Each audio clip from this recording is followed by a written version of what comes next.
Senator, you mentioned reforming the tax code, and I'd like to talk to you a little bit about that. As I understand it, you would like to get rid of the bias toward the employer-sponsored insurance, and your plan, as I understand it, would revamp the tax exclusion for employer-paid insurance and replace it with tax credits. Yep. So to clarify, do you propose eliminating the exclusion altogether?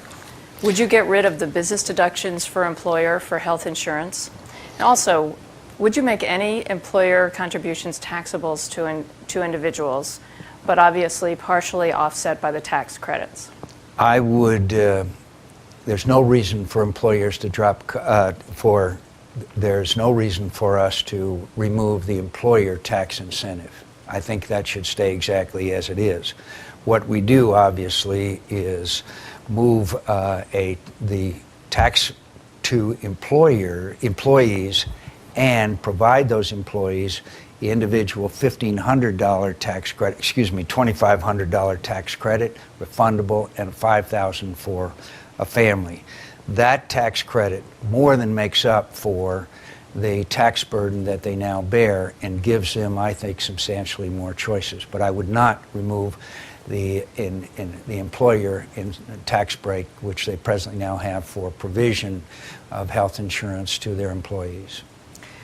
As you know, some people are concerned that even if you keep the business deduction for the employer, that they will nevertheless be encouraged to drop health care coverage for their employees because the employees will be able to use the tax credits.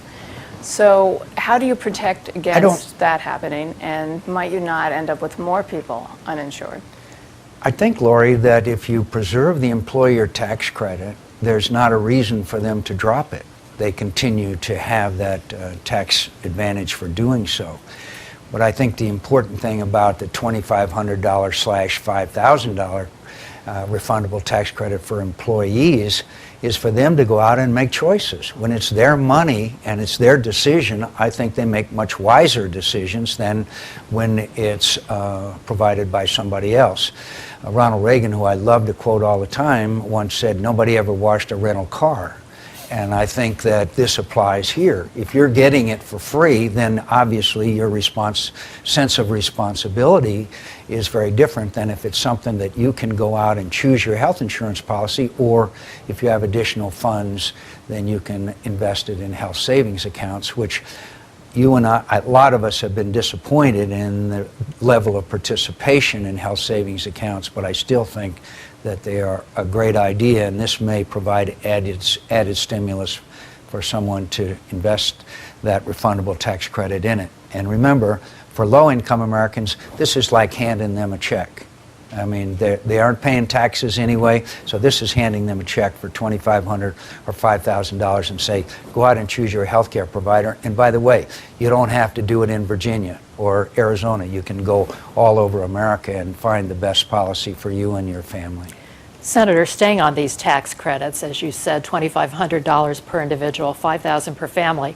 The average cost of a family health insurance policy is now upwards of $12,000. So for people who are not getting coverage through their employer, this would really only offset a fraction of the expense of having an overall health policy. Why does a flat tax credit of that size, not adjusted for family income and really falling short of the cost of coverage, why is that a good idea?